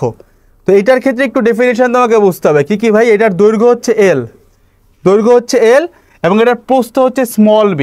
প্রস্থ বলতে আমি কি বোঝাচ্ছি, এই যে পুরুত্বটা এখানে, এইটাই প্রস্থ। ঠিক আছে, এটাই হচ্ছে b। ঠিক আছে, এটা হচ্ছে স্মল b। দেখুন এই জিনিসটা যখন আবার ঘুরে আছে, এটা প্রস্থ না, সরি মাই ব্যাড, এটা প্রস্থ না, প্রস্থ হচ্ছে তোমার, একটা সেকেন্ড, এটা প্রস্থ না, প্রস্থ এটা না, প্রস্থ হচ্ছে যে এইটা প্রস্থ। ঠিক আছে, এই যে এইটা l, এইটা b। ঠিক আছে, প্রস্থ এইটা না, এইটা l আর এইটা b, মানে ভিতরের দিকে প্রস্থটা গেছে। ঠিক আছে, এই যে মোবাইলটা চিন্তা করো, এই যে এইটা l আর এইটা b, দ্যাটস ইট। ঠিক আছে, এই যে এইটা l, এইটা b। আচ্ছা, এখন ভর কেন্দ্রগামী লম্ব অক্ষ মানে এটা এই বরাবর ঘুরতেছে। ঠিক আছে, এখন এখানে মজার জিনিস কি, তুমি যখন বাইরে থেকে দেখবে এটা দেখতে কিন্তু একটা দণ্ডের মতো লাগে, যেটা এটা ঘুরায় দেখাইছিলাম। যেটার ক্ষেত্রে কি হবে ভাই, যখন দণ্ডটার মাঝখান দিয়ে গেছিল, তুমি জাস্ট চিন্তা করো এই জিনিসটা একটা দণ্ড, দ্যাটস ইট, আর কিচ্ছু না, এটার পিছনে কিচ্ছু নাই, চিন্তা করো এইভাবে। এটা যখন তুমি ঘুরাচ্ছ, ঘুরানোটা আই গেস বুঝছো তুমি কই ধরে ঘুরাচ্ছি, রাইট। এই যে এটা অক্ষ, এই যে এই বরাবর অক্ষ, স্ক্রিনের উপরে ধরা ফোনের। তো যখন এটাকে দণ্ড চিন্তা করো এবং এটার ভর কেন্দ্রগামী লম্ব অক্ষ সাপেক্ষে চিন্তা করো, সেটা কত আসবে ভাই, 1/12 ml স্কোয়ার আসে না। এই জিনিসটার দৈর্ঘ্য তো l, তাহলে কত, এটার ভর হচ্ছে m, তাহলে কত বাবা 1/12 ml স্কোয়ার পাইলা। বাট এখানে একটা ঝামেলা করছে কি জানো, তুমি তো এইভাবে চিন্তা করলে 1/12 ml স্কোয়ার বলতেছো, বাট তোমাকে যদি এইভাবে দেখাইতাম, আমি তো তোমার বলছি যে অক্ষ ঠিক রেখে তুমি যেমনি ঘুরাও না কেন যেমনি নাও না কেন কাহিনী একই। তোমার এমনি এইভাবে দেখালে তুমি দেখতেছো এটা এল ভাই, তাহলে ভালো কথা 1/12 ml²। যখন এমনি ঘুরাইছি এই জিনিসটা তো বি, এই পোস্তটা তো বি যেটা বোর্ডের ভিতরে গেছে, এটা তো বি, তাহলে এবার কি দেখতেছো এই পোস্তটার এক্স্যাক্টলি মাঝখানে, তাহলে এটা কত 1/12 mb² হবে। মাঝখানে বলতে কিন্তু হাফ নাই, এই 1/12 করতে আমরা সূত্র মুখস্থ করছি, ঠিক আছে, কিন্তু হাফ দিব না, 1/12 ml² যখন এটা মাঝখানে থাকে, ঠিক আছে, দ্যাটস ইট। ওকে, তো তুমি যখন এই বরাবর দেখো এটা এল, তখন তুমি পাচ্ছ 1/12 ml²। বাট যখন তুমি এটার চেহারাটা এমনে দেখো তখন দেখতেছো এটা তো বি ভাই, এটা বি আর এটা হচ্ছে এল, তাহলে এইটা তো 1/12 mb²। ওরে নিবো না কেন, তাহলে ওরেও নিবো, এটা জাস্ট নাও। কারণ কি ভাই, জড়তার ভ্রামক ইজ অল অ্যাবাউট সামেশন, সব যোগ করবা দাদা পাও, দ্যাটস ইট। তো যোগ করলাম এই দুইটা, যেটা পাইলা এইটাই হইতেছে কি আমার এই যে তোমার আয়তাকার পাতটা বা একটা ব্লেড বা একটা ফোন, এটা যখন এইভাবে করে ঘুরে, ঠিক আছে, এই আর কিচ্ছু না। এবং এখানে আরেকটা জিনিস বলে রাখি, এটার যে পুরুত্বটা, এই যে এটা যে পুরুত্বটা, বা তুমি পুরুত্বটা যদি তুমি স্মল টি বলো, এই স্মল টিটা নেগলিজিবল, কারণ এটা আয়তাকার পাত, নট আ বক্স, দেখানোর জন্য দেখাইছি। এর যে পুরুত্বটা, এই পুরুত্বটা নেগলিজিবল, মানে টি ইজ টেন্ডস টু 0, ঠিক আছে, নেগলিজেবল, কারণ এটা ব্লেড, মানে দেখো যে এই যে পুরুত্বটা, এই পুরুত্বটা ধরে নাও তোমার নেগলিজেবল, ঠিক আছে। ফোনের পুরুত্ব নেগলিজেবল বললে পাবলিক মারবে, বাট বলতেছে আর কি ব্লেডের পুরুত্ব, ঠিক আছে। আচ্ছা, এবার আসো আয়তাকার পাত, ওই সেম জিনিস, বাট এবার আমরা চিন্তা করব যখন প্রস্থের সঙ্গে সমান্তরাল কোনো ভরকেন্দ্রগামী অক্ষ সাপেক্ষে আমরা চিন্তা করি। ডায়াগ্রামটা খেয়াল করো, এটা কেমন আছে, প্রস্থ কোনটা ছিল মনে আছে না, এইটা ছিল এল, এটা ছিল বি, এই যে প্রস্থ, এই প্রস্থের সঙ্গে সমান্তরাল চিন্তা করতে হবে, তার মানে এইভাবে চিন্তা করো, এই যে এইটুক প্রস্থ না, এই যে এইটা বি, এটা ছিল এল, এটা ছিল এল, এই যে এল, এই যে এল, দেখো যে এইটুকু এল আর এতটুকু ছিল বি, রাইট। এবং এটার পুরুত্ব হচ্ছে নেগলিজেবল, স্মল টি যেটা। তো এটা এল, এটা বি, যখন এই জিনিসটা প্রস্থের সঙ্গে সমান্তরাল ভরকেন্দ্র মানে মিডিয়াতে যাবে, তাই না, মানে এই জিনিসটা এখন এইভাবে ঘুরতেছে ভাই, এই যে এইভাবে, আমি জানি না if I drop my phone or not, জিনিসটা এমনে, হ্যাঁ এমনে ঘুরতেছে ভাই, এমনে, ঠিক আছে, বোঝানোর জন্য দেখাচ্ছি জাস্ট, জিনিসটা এখন এমনে ঘুরতেছে। তো প্রস্থের সঙ্গে যখন সমান্তরাল ভরকেন্দ্রগামী অক্ষ দিয়ে যায়, তুমি এটা খেয়াল করো তো ভাই, এটা কি দিবা, এটা তো মাঝখানে আসছে, তাই না, এটা কিন্তু একটা দণ্ডের মতোই তুমি চিন্তা করতে পারো। সেটা কত ভাই, 1/12 আসবে শুরুতে, তাহলে 1/12 দাও, এম দাও, ভর হচ্ছে এম। আচ্ছা, এবার বলতো এই বরাবর যখন তুমি জিনিসটা ঘুরে তুমি কি দেখতেছো, খালি দৈর্ঘ্যই দেখতেছো না, যদি তুমি এটার দণ্ড চিন্তা করো, দণ্ডটা মানে কি, এটা স্মল বিটা নেগলিজেবল চিন্তা করবা, যে বিটা হচ্ছে আমার নেগলিজেবল, টেন্ডস টু 0, তাহলে এটা দণ্ড এরকম চিকন হয়ে গেল। এটা যখন ঘুরে তুমি কি দেখো, শুধুমাত্র দৈর্ঘ্যই কিন্তু দেখো, এবার কিন্তু তুমি প্রস্থ দেখতেছো না, কারণ ঘুরতেছে এমনি, রাইট, যে স্টেল দেখো, তাহলে কি আসবে, বেসিক 1/12 ml²। সেটা হচ্ছে কি, যখন এই তোমার আয়তাকার পাতটা প্রস্থের সঙ্গে, যে প্রস্থের সঙ্গে সমান্তরাল একটা ভরকেন্দ্রগামী অক্ষ সাপেক্ষে ঘুরে, তখন হচ্ছে এই হিসাব 1/12, এই যে এল দেখা যায়, তাহলে 1/12 ml²। যেহেতু বি দেখা যাচ্ছে না, বিটা অন্যভাবে আছে, বিটা অক্ষ বরাবর আছে, নট লাইক অক্ষের সাথে 90-তে আছে, সো বিটা এখানে কাউন্টে আসে না, ঠিক আছে, ওই জড়তার ভ্রামকটা কাউন্টে আসে না, দ্যাটস ইট। এখন এই আয়তাকার পাতটায় যদি প্রস্থের সঙ্গে সমান্তরাল প্রান্ত বিন্দুগামী অক্ষ, মানে ওই দণ্ডটার যখন মাঝখানে চিন্তা করছে 1/12 ml² পাইতা, এখন জাস্ট এই যে এতক্ষণ এইভাবে ঘুরছে, ঠিক আছে, এইভাবে ঘুরছে, এখন জাস্ট তুমি এই জিনিসটার এই কোনায় নিয়ে আসো, এই দ্যাটস ইট, এইটা এখন যদি এই জিনিসটা এইভাবে ঘুরে, দ্যাটস মাই পয়েন্ট, ঠিক আছে, এই যে এইটা অক্ষ ভাই, এইটা অক্ষ, জিনিস এখন এইভাবে ঘুরে, তাহলে কী হবে, তুমি এলই দেখতে পারতেছো, তাহলে কী হবে দেখো, যে প্রান্ত বিন্দুগামী লম্ব অক্ষ যেটা পড়ছিলাম ওইটাই, সেটা কি করছিলাম, ওই 1/12 ml² সাথে কি যোগ করছিলাম, mh², এইচের ভ্যালু কত ছিল ভাই, l/2 ছিল না, হোল স্কোয়ার, এটাতে কি পেয়েছিলাম 1/3 ml²। এটা হচ্ছে আমাদের উত্তর, 1/3 ml², যখন প্রস্থের সঙ্গে সমান্তরাল প্রান্তবিন্দুগামী অক্ষের সাপেক্ষে জিনিসটা ঘুরে, ঠিক আছে, যে এই কোণায় চলে আসছে যখন, এই যে এইটা অক্ষ ভাই, ঠিক আছে, ওকে। তো গেল আয়তাকার পাত। এবার আসো ভাই ফাঁপা গোলক। তো ফাঁপা গোলকের আর একটা নাম আছে, এটার ইংলিশে বলে সুন্দর করে হচ্ছে গিয়ে হলোস্ফিয়ার, আর বাংলায় আর একটা নাম বলে, এটার নাম হচ্ছে খোলক, ঠিক আছে। তো ফাঁপা গোলক বা খোলক নিয়ে চিন্তা করা মানে কি ভাই, এটার যে আবরণটা, এই যে একটা বল নিয়ে আসছে, ঠিক আছে, তো এই বলটার আবরণ যেটা, এই আবরণটা হইতেছে গিয়ে তোমার আবরণের যে পুরুত্বটা, এই জিনিসটা নেগলিজেবল থাকে, ঠিক আছে, দেখো এটা ফাঁপা মানে ভিতরটা ফাঁকা, ওকে। তো এই জিনিসটা কয়ভাবে ঘুরতে পারে, একই তো ব্যাসের সাপেক্ষে ঘুরতে পারে। ব্যাস মানে কি, যে তুমি যখন এই জিনিসটা এমনে ঘুরাও, দেখো এই যে এমনে ধরছে, হ্যাঁ, এটা ঘুরাও, আরো সুন্দর, এটা তো ঘুরাইলে, ঠিক আছে, এই যে এমনে ঘুরাও, এটা হচ্ছে ব্যাসের সাপেক্ষে ঘুরানো। এই একটা টার্ম ভাই একটু কষ্ট করে মুখস্থ করবা, যখন ব্যাসের সাপেক্ষে ঘুরে তখন জড়তার ভ্রামক হইতেছে I = 2/3 mr²। যখন এম হচ্ছে এই গোলকটা, এই বলটার ভর, আর স্মল আর হচ্ছে এটার ব্যাসার্ধ, কত পাইছি 2/3 mr², মাই ব্যাড, 2/3 mr²। কখন, যখন ব্যাসের সাপেক্ষে ঘুরে। কথা হচ্ছে এটা কিন্তু আরো একটা ভাবে ঘুরতে পারে, কেমনে ঘুরতে পারে, এটা চাইলে কিন্তু এইভাবে ঘুরতে পারে, খেয়াল করছে যে এমনে ঘুরতে পারে, এই রোটেশন দিতে পারে। যখন এই রোটেশন দেয়, এই মালটা কি ভাই, এই জিনিসটা কি, এই জিনিসটা হচ্ছে গিয়ে ভাই স্পর্শক। এই দেখো এই যে স্পর্শক, যখন স্পর্শকের সাপেক্ষে ঘুরে, মানে প্রথমে পাইলে ব্যাসের সাপেক্ষে ঘুরে, রাইট, এটা ব্যাস, এই যে এখানে যখন অক্ষরটা একদম মিড পয়েন্টে ব্যাস, ব্যাস থেকে মিডলে, রাইট, যখন ব্যাসের সাপেক্ষে ঘুরে এটা এরকম এই যে ঘুরতেছে। বাট আমি যখন স্পর্শক চিন্তা করি, স্পর্শকটা হচ্ছে এই কোনায় থাকে, মানে এখন ঘুরবে এরকম, এই আঙ্গুলটা ধরো স্পর্শক, তাহলে এই যে এরকম কোনায় থাকো, এরকম করে পুরো আঙ্গুলটার রোটেশন দিবে ঘুরে, তাই না? এখন কত হবে, খুবই স্বাভাবিক, তুমি এখানে সমান্তরাল লক্ষ্য উপপাদ্য অ্যাপ্লাই করতে পারো। কেমনে দেখো, তুমি এই যে এই বরাবর জানো, এটা এখন আর ডিটেইলে দেখাইলে আমার পাপ হবে ভাই। এই বরাবর জানো এটা কত পাইছে, এটা পাইছে 2/3 mr², রাইট? বলো তো এই দুইটা অক্ষ, এই যে ব্যাস, যেটা তুমি যখন এমনি চিন্তা করো এটার মধ্যে কিন্তু একটা ব্যাসও আছে, ব্যাসের সাথে এটার ডিস্টেন্স কত ভাই, অবভিয়াসলি স্মল আর, কারণ একটা স্পর্শক আরটা হচ্ছে ব্যাস, ব্যাস আর স্পর্শকের মধ্যবর্তী দূরত্ব হয় স্মল আর, রাইট? তো স্মল আর, তাহলে আমরা যখন এই যে সমান্তরাল লক্ষ্য উপপাদ্য অ্যাপ্লাই করি, কি লিখি ভাই, IAB = IG + MH²। তো এটা হচ্ছে AB আমাদের এখন, তাই না? তো IAB মানে I = লিখতেছি, I বলতেছি এটারে IG, তো IG মানে যে এইটারে যদি G বলি, এটা কত পাইছে 2/3 mr², 2/3 mr² প্লাস MH²। তো প্লাস M হচ্ছে ভর, আর H হচ্ছে কি, এই যে মধ্যবর্তী দূরত্বটা দুইটা অক্ষের, সমান্তরাল দুইটা অক্ষের মধ্যবর্তী দূরত্ব, সেটা কত আর, এই যে জাস্ট বসাই দাও, ক্যালকুলেট করো, যা পাবা সেটাই কথা, ঠিক আছে, সেটাই উত্তর, দ্যাটস ইট। সো এইগুলো কিন্তু সব মুখস্থ করা লাগে না, একটা জিনিস মুখস্থ রাখবা, that will help you out, ঠিক আছে? বাকিটুকু কিন্তু জাস্ট একটু ট্যাকটিক ইউজ করলে হয়ে যায়। আচ্ছা, এবার এই জিনিসটাই যদি একটা নিরেট গোলক হইতো তাহলে কি হইতো, কাহিনী সব একই।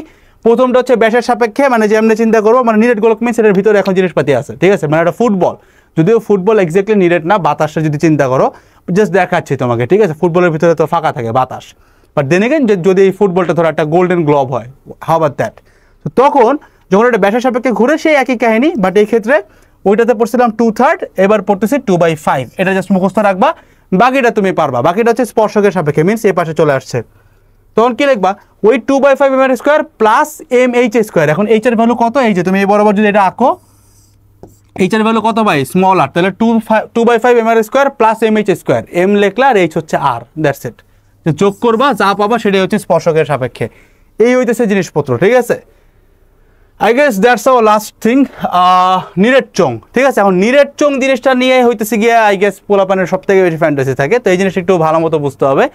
তো নিরেট চোঙের কনসেপ্টটা হইতেছে এরকম যে নিরেট চোং বেসিক্যালি একটা সিলিন্ডার, ঠিক আছে? এটা হচ্ছে একটা সিলিন্ডার, কাইন্ডা একটা সিলিন্ডার। তো সিলিন্ডারটা আমরা দুইভাবে চিন্তা করতে পারি, এক হইতেছে গিয়া চোঙের অক্ষ বা নিজ অক্ষ। চোঙের অক্ষ বা নিজ অক্ষ কি, জিনিসটারে সিলিন্ডার মানতে তোমার পেইন লাগবে আমি জানি, বাট এটা তুমি সিলিন্ডার ভাবতে পারো, বা আমরা একটা বোতল চিন্তা করতে পারতাম। আচ্ছা একটা সেকেন্ড, একটা বোতল আনি, বাট বোতল আনলে জিনিসটা অ্যাকচুয়ালি তোমার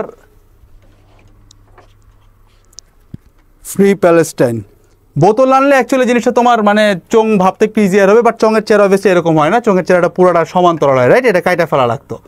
যাই হোক, তুমি চোঙের চেয়ারা বুঝতে পারতো সেখানে। সেই জিনিসটা যখন নিজ অক্ষ সাপেক্ষে ঘুরে তখন কি ঘটে, তখন ওই জিনিসটা এইভাবে ঘটে, ঠিক আছে? এই যে এমনি ঘুরে, বুঝছো, নিজ অক্ষ এই যে এমনি ঘুরতেছে, তেমনি ঘুরলে কি হবে সেটা হচ্ছে কি আগে বাইর করতে হবে। তো এইভাবে যখন জিনিসটা ঘুরে তখন একটা মুখস্থ রাখবা, সেটা হচ্ছে 1/2 mr², ঠিক আছে? এটা জাস্ট মুখস্থ করবে। এখন এই চোঙের একটু মানে ব্যাখ্যা বিশ্লেষণ করা দরকার। চোঙের ভর হইতেছে তোমার স্মল m, ঠিক আছে? এই চোঙের দৈর্ঘ্য হইতেছে স্মল l, এবং এই চোঙের ব্যাসার্ধ মানে যে এতটুকু হচ্ছে স্মল r, ঠিক আছে? ব্যাসার্ধ যে স্মল r, এতটুকু r, ঠিক আছে? পুরো দৈর্ঘ্যটা l। জিনিসটা দেখতে অসময় লাগে, বাট ধরে নাও এটা চোঙ, আর হাতে আর ভালো রিসোর্সেস নাই, জিনিসটা তোমার মানে অ্যানিমেশনের থেকে আগে সেইগুলো দিয়ে ভালো বোঝানো যায়, মনে থাকবে। তো জিনিসটা যদি এভাবে ঘুরে, মানে নিজ অক্ষ এক্স্যাক্টলি এমনি ঘুরতেছে, ও নিজের অক্ষের সাপেক্ষে যখন ঘুরতেছে, তখন জড়তার ভ্রামকটা একটু কষ্ট করে মুখস্থ করবা, 1/2 mr², 1/2 mr², যখন এমনি ঘুরে। এখন এই জিনিসটা তুমি যে চিন্তা করো, দৈর্ঘ্যের সাথে লম্ব ভর কেন্দ্রগামী অক্ষ, সেই জিনিসটা তাহলে কেমনে ঘুরবে? দৈর্ঘ্যের সাথে লম্ব ভর কেন্দ্রগামী অক্ষ মানে তুমি চিত্র দেখে হয়তো বুঝতে পারতেছো, বাট আমি যদি তোমার একটু হাত দিয়ে দেখাই, জিনিসটা এরকম, ঠিক আছে? এবার এমনে ঘুরতেছে, এই যে রোটেশন, এই যে আঙ্গুল দুইটা, এটা হচ্ছে আমার অক্ষ, এই যে অক্ষ, জিনিসটা এখন এমনে ঘুরে, তাহলে জড়তার ভ্রামক কত আসবে, ঠিক আছে? ক্লিয়ার? এখন এইটার তোমাকে চিন্তা করতে হবে অনেক টেকনিক্যালি, মানে এটা খুব বেসিকলি তুমি বের করতে পারবা না। যখন তুমি এই জিনিসটা এমনি ঘুরাইতেছো, বুঝো, যখন তুমি এমনি ঘুরাইতেছো, মনে আছে আমরা শুরুর দিকে দণ্ড ঘুরাইছিলাম এমনি, যখন এই দণ্ডটা মাঝখানে থাকতো তখন তুমি কি বলতা, কি দেখা যায় ভাই, স্মল l দেখা যায়, তাহলে কি বলতাম 1/12 ml², তাই না? তো এবার যখন তুমি চোঙটার এমনি ঘুরাইতেছো, কি দেখা যায় বলতো? চোঙটারে দেখতে দণ্ডের মতো লাগবে না এমনি ঘুরাইলে তোমার সাইড থেকে, তোমার এই ক্যামেরার সাইড থেকে? তাহলে কি বলবা 1/12 ml² l, কেন? কারণ এই যে চোঙের দৈর্ঘ্য তো আমরা l ধরে নিছি ভাই, চোঙের দৈর্ঘ্য তো খুব সুন্দর করে আমরা স্মল l ধরে নিছি, তাহলে প্রথমত হচ্ছে 1/12 ml² লিখলাম, ভালো কথা। বাট আমরা তো জানি জড়তার ভ্রামক মানে সামেশন, এখন সামেশনের মধ্যে তার মানে আরও এমআর স্কোয়ার আছে। তো আরেকটা কি আছে একটু বোঝার চেষ্টা করো, এই যে তুমি এইখানে যে ইয়াটা ধরছো, এই যে জায়গাটা তুমি যে ধরছো এবং ধরে ঘুরাইতেছো, এই চোঙটা কয়েকটা বৃত্তাকার চাকতি দিয়ে কিন্তু তুমি কল্পনা করতে পারো। তার মানে আমি বোঝাতে চাইছি এরকম যে চোঙটার মধ্যে অনেকগুলো বৃত্তাকার ছোট ছোট চাকতি কিন্তু আছে, ওইটা মিলেই কিন্তু এই চোঙটা, তাই না? মানে তুমি যদি একটু মানে থট প্রসেসটা একটু ভালো মতো চিন্তা করো, বা তুমি একটা কাঁচি নিয়ে যদি এই জিনিসটা কাটো, ছুরি দিয়ে যে ছোট ছোট ছোট ছোট করে স্লাইস করে কাটো, তুমি ভিতরে অনেকগুলো চিকন চিকন চিকন চিকন চাকতি পাবা। এখন এরে কিন্তু বাদ দেওয়া যাবে না, ঠিক আছে? এখন এইটারে কেমনে বুঝবো, তুমি একটু বুঝো, সবগুলা চাকতি একই রোটেশন পায় না। তুমি ভালো মতো ভাবো, তোমার অক্ষটা ধরছে এক্স্যাক্টলি যে এই জায়গা, ঠিক আছে, এখানে ধরছো, তো এইখানে ধরে যখন তুমি ঘুরাচ্ছ, এই বরাবর যে এক্স্যাক্টলি চাকতিটা আছে, খেয়াল করে এমনি দেখলে তো বুঝতে পারবে যে এই বরাবর একটা চাকতি আছে, অনেকগুলা চাকতি পাবা, বাট এই বরাবর একটা চাকতি বা একটা রিং তুমি পাবা, একটা চাকতি পাবা, ঠিক আছে? ওই চাকতিটা কিন্তু এক্স্যাক্টলি যে রোটেশনে ঘুরে, সেই রোটেশনটা অনেকটা দেখতে এরকম। আমরা এটা করে আসছি, এটা দেখালে তোমার আরেকটু ইজিয়ার হবে। একটা সেকেন্ড দাও আমাকে। এক্স্যাক্টলি এই রোটেশনটাতে ঘুরে ব্যাসের সাপেক্ষে, একটু ভালো মতো খেয়াল করে, এই যে এটার ভিতরে আমি জানি না এই জিনিসটা দেখানো কতটা ইয়ে হইতেছে, তুমি যদি এইটার ভিতরে এই কয়েনটার একটু বড় চিন্তা করে এর মধ্যে যে ঢুকাইতে পারতা, এটা একটা চাকতি না, তুমি যখন এখানে ঘোরাচ্ছ, এর ভিতরে কিন্তু এরকম অনেকগুলো চাকতি আছে, রাইট? তো এই চাকতিটা যদি এইটা হয়, এইটা কিন্তু এক্স্যাক্টলি ব্যাসের সাপেক্ষে রোটেশন নিতেছে, এটা খেয়াল করছে? এই যে কয়েনটা যদি এই চাকতিটা হয় ভিতরে, ফাঁপা চাকতি হবে অবশ্যই, এটা কিন্তু এক্স্যাক্টলি ব্যাসের সাপেক্ষে রোটেশন নিতেছে। ব্যাসের সাপেক্ষে রোটেশন নিলে ওই চাকতির জড়তার ভ্রামক আমরা কত পাইছিলাম? নর্মালি পাই হাফ ভরকেন্দ্র দিয়ে গেলে, আর ব্যাসের সাপেক্ষে গেলে আর একটা হাফ গুণ করে, তাহলে কত পাইতাম? 1/4 এমআর স্কোয়ার। এই 1/4 এমআর স্কোয়ার, এই ডাটাটা একটু মাথায় রেখে এটা একটু কাজে আসবে। কি হইতেছে তাহলে? তুমি যখন এই বোতলের মধ্যে এই চাকতিটা চিন্তা করো, প্রত্যেকটা চাকতি সেম ভাবে ঘুরে না ভাই, প্রত্যেকটা চাকতি সেম ভাবে ঘুরতেছে না। এখানে অনেকগুলো চাকতি আছে যেগুলো সবগুলো সেম ভাবে রোটেশন নিতেছে না, ঠিক আছে? তো এইখানে এই যে মিডল বরাবর এক্স্যাক্টলি অক্ষের নিচে যে চাকতিটা আছে ভাই, শুধুমাত্র এই চাকতিটাই আমাদের এই ব্যাসের সাপেক্ষে রোটেশনটা পাইতেছে, বাকি চাকতিগুলা কিন্তু এই রোটেশন পায় না। কেমন একটু চিন্তা করো, এই চাকতিটা এক্স্যাক্টলি তোমার এই ব্যাসের সাপেক্ষে রোটেশন পায়, তো বাকি এইখানে একটা চাকতি আছে, এইখানে চাকতি আছে, তুমি ধরো মুখ্যাটাও একটা চাকতি, তুমি যখন এটা ঘুরাও, এই মুখ্যাটা কিন্তু কোনো নিজের উপরে ঘুরে না, মানে এটা কিন্তু কাইন্ড অফ পৃথিবীর বার্ষিক গতির মতো কিছু একটা ফিল পায়, ঠিক আছে? মানে ও জাস্ট এরকম ও জাস্ট তোমার এরকম করে ঘুরতে থাকে, ঠিক আছে? কিন্তু ও কিন্তু নিজের অক্ষের সাপেক্ষে কোনো ঘুরে না। সো যেহেতু এই একটা চাকতি শুধুমাত্র নিজের ব্যাসের সাপেক্ষে ঘুরে, বাকি চাকতিগুলো নিজের ব্যাসের সাপেক্ষে ঘুরে না, কাইন্ড অফ পৃথিবীর বার্ষিক গতি পায়, যেমন সূর্যের ঘুরা কেন্দ্র করে পৃথিবী ঘুরে, ওরকম গতি পায়। পৃথিবী কিন্তু নিজ অক্ষের উপরেও ঘুরে, কিন্তু নিজ অক্ষের উপরে এখানে শুধুমাত্র চাকতির মধ্যে এই একটা ঘুরে, বাকিগুলো কিন্তু শুধুমাত্র পৃথিবী যদি নিজ অক্ষের উপর না ঘুরে পৃথিবীর সূর্যরে কেন্দ্র করে ঘুরতো, যে বার্ষিক গতিটা তুমি দেখতা, ওরকম করে ঘুরে। মানে জাস্ট এই যে এটা তো আমাদের ছিল অক্ষ, জাস্ট এই যে এরকম যদি ঘুরাও, এর সাইডে যে কয়েনগুলো ছিল বা এই সাইডে যে চাকতিগুলো ছিল, এটা কিন্তু জাস্ট এমনি ঘুরে, ও কিন্তু নিজের অক্ষে কোনো রোটেশন দিচ্ছে না। রোটেশন দিচ্ছে শুধুমাত্র এই অক্ষ বরাবর যে চাকতিটা আছে, ওই শুধুমাত্র ওর ব্যাসের সাপেক্ষে রোটেশন দিচ্ছে, ঠিক আছে? ওই শুধুমাত্র ওর ব্যাসের সাপেক্ষে রোটেশন দিচ্ছে, তাহলে ওরটাই খালি নিতে হবে, বাকিগুলোর কিন্তু এখানে জড়তার ভ্রামক নেওয়া যাবে না। তাহলে ওই একটা চাকতির ব্যাসার্ধ কত হবে? অবশ্যই যে এটা যদি আর হয়, ওরও আর হবে, তাহলে ওটা কত পেলাম? 1/4 এমআর স্কোয়ার, ঠিক আছে? কারণ ব্যাসের সাপেক্ষে যখন একটা চাকতি ঘুরে আমরা কি পাই ভাই? আমরা পাই হইতেছে 1/4 এমআর স্কোয়ার, সেটাই জাস্ট এখানে যোগ করলাম, কারণ জড়তার ভ্রামক মানে হইতেছে সামেশন করা। এই হইতেছে তোমার যে কয়টা উদাহরণ দেখলাম ভাই, এখানে অ্যাশোরিও এর বাইরে থেকে কিছু আসবে না, কিছু ম্যাথ করবো। বাট তার আগে তোমার একটু মনে রাখার জন্য কিছু টাইপ বলে রাখি, তুমি একটু খেয়াল করলে দেখবা যেখানে কিছু সুন্দর একটা মানে প্যাটার্ন তুমি পাবা। প্যাটার্নটা কিরকম দেখো, এই যে একটু মনে রাখা খুবই ইজি। তুমি যখন বৃত্তাকার রিং নিয়ে কাজ করতেছো, তখন হইতেছে এটা শুধুমাত্র ডিরেক্টলি এমআর স্কোয়ার, ঠিক আছে? আমরা ব্যাস সাপেক্ষে চিন্তা করবো না, কারণ যে কোনো কিছুর ব্যাস সাপেক্ষে চিন্তা করা মানে কি, ভর কেন্দ্রগামী লম্ব করে জাস্ট হাফ দিয়ে গুণ দিব, that's all we do. So just এইটাও একটু মুখস্থ রাখি, বাকিটুকু তুমি এমনিই পারবা। সো এইটার ক্ষেত্রে খেয়াল করো, জাস্ট রিংয়ের ক্ষেত্রে তুমি এমআর স্কোয়ার, তাহলে একটা পাইলাম যে রিংয়ের ক্ষেত্রে আমরা শুধুমাত্র লিখবো হচ্ছে এমআর স্কোয়ার।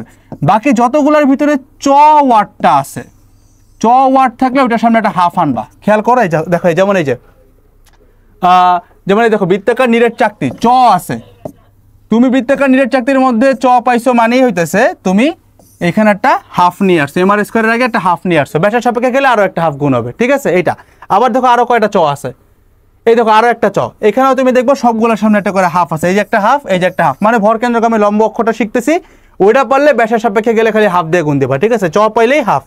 আবার দেখো সরল দণ্ড, সরল দণ্ডতে এটা তুমি আলাদা করে মুখস্থ রাখতে পারবা, যেটা মিড পয়েন্টে ওইটার মধ্যে একটা 2 থাকে, 2 মানে কি 12 এর মধ্যে তো একটা 2 আছে, তাই না? 2 12 এর মধ্যে, তো ওইটাই 1/12 ml স্কোয়ার। ঠিক আছে, জাস্ট মিড বরাবর, আর বাকিটা তুমি সমান্তরাল লক্ষ্য দিয়ে বের করতে পারো। চালাক হইলে মুখস্থ রাখবা 1/3 ml স্কোয়ার। একটা সরল দণ্ডের একটু ব্যতিক্রম। আর হচ্ছে আয়তাকার বাদ, এটাও তো তোমার ওই সরল দণ্ড দিয়ে করে ফেলাইছি আমরা, একদম এক্স্যাক্টলি একই কনসেপ্ট। আর এই যে ফাঁপা গোলক বা খোলক, এটা একটু আলাদা করে মুখস্থ রাখবা 2/3 ml স্কোয়ার, যেটা ফাঁপা গোলক বা এটাকে অনেকে খোলকও বলে। আর যেটা নিরেট গোলক সেটা হচ্ছে 2/5 ml স্কোয়ার। ঠিক আছে, আর নিরেট চোঙকে দেখো, এই যে আবার সেম থিং, চোঙ দেখো এই যে চ আসছে মানে যেটা নিজ অক্ষ বা ভরকেন্দ্রগামী অক্ষ, মানে এটা বেসিক্যালি হচ্ছে কি এটা নিজ অক্ষ, চোঙের ক্ষেত্রে নিজ অক্ষ। এটা কি পাইছি ভাই, এটাতে একটা হাফ পাইছি, খেয়াল করছো, এটা কিন্তু একটা হাফ পাইছি।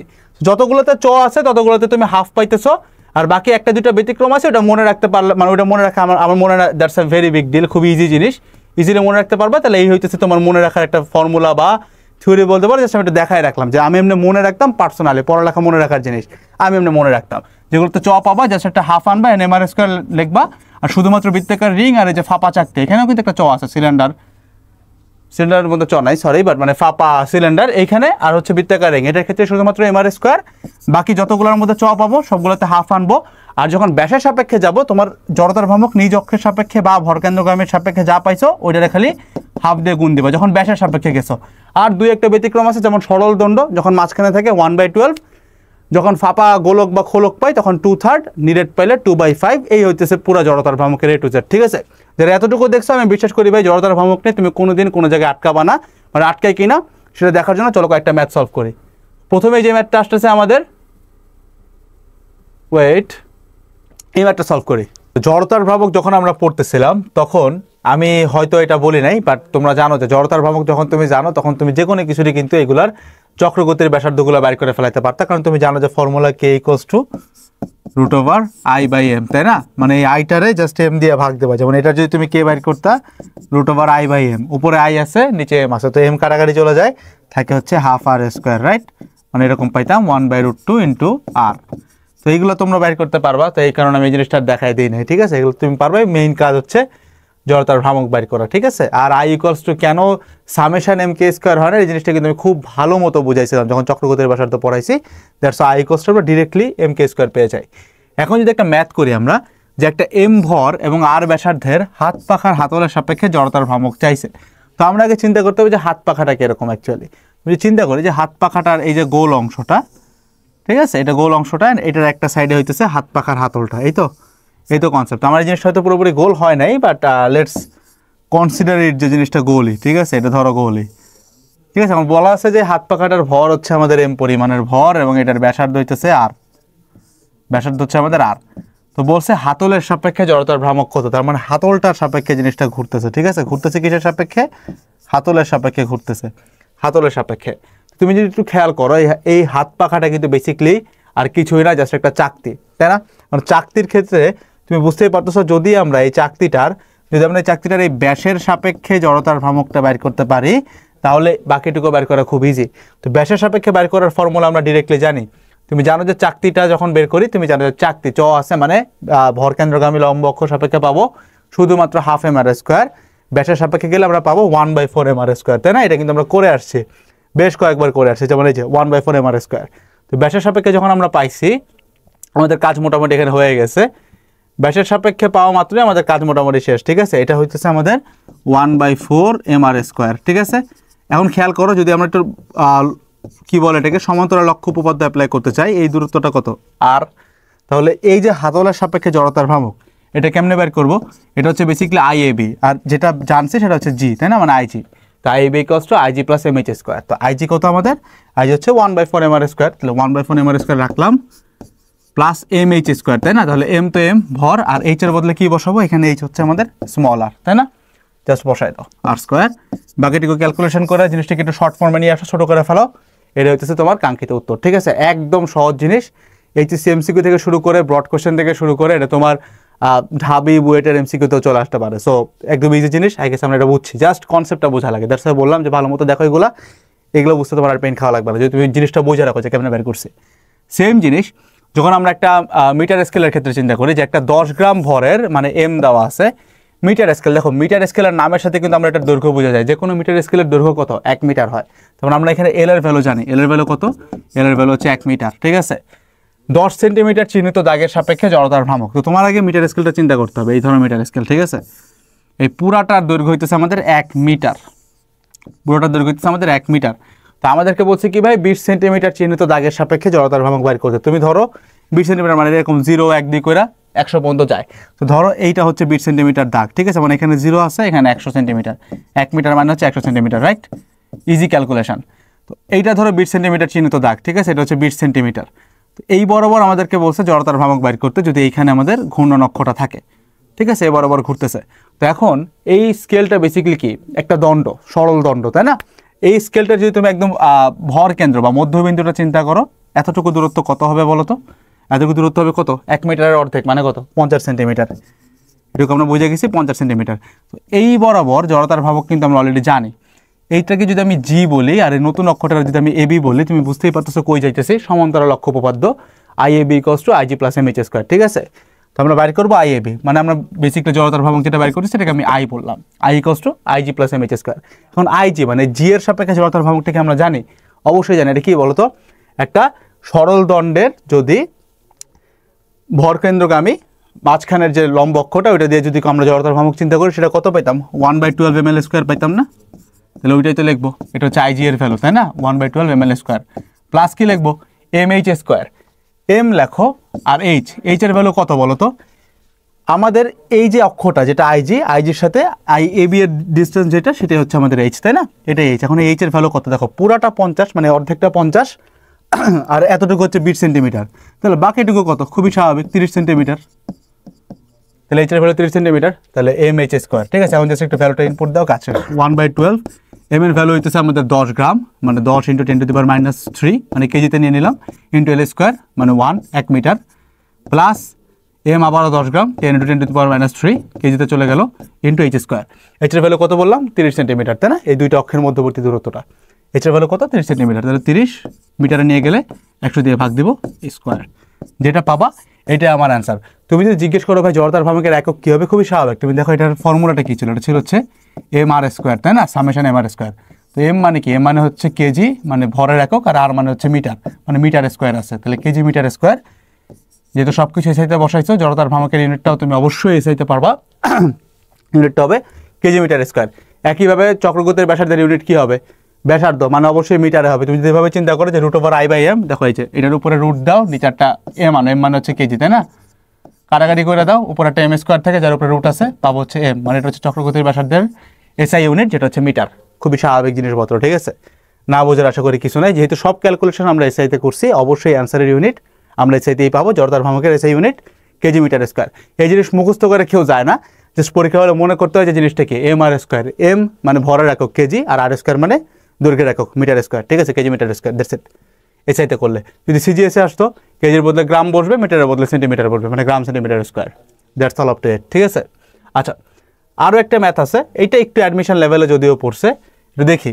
এম ভরের এবং আর ব্যাসার্ধের দুইটা নিরেট গোলক পরস্পরকে স্পর্শ করে আছে, মানে অনেকটা এরকম।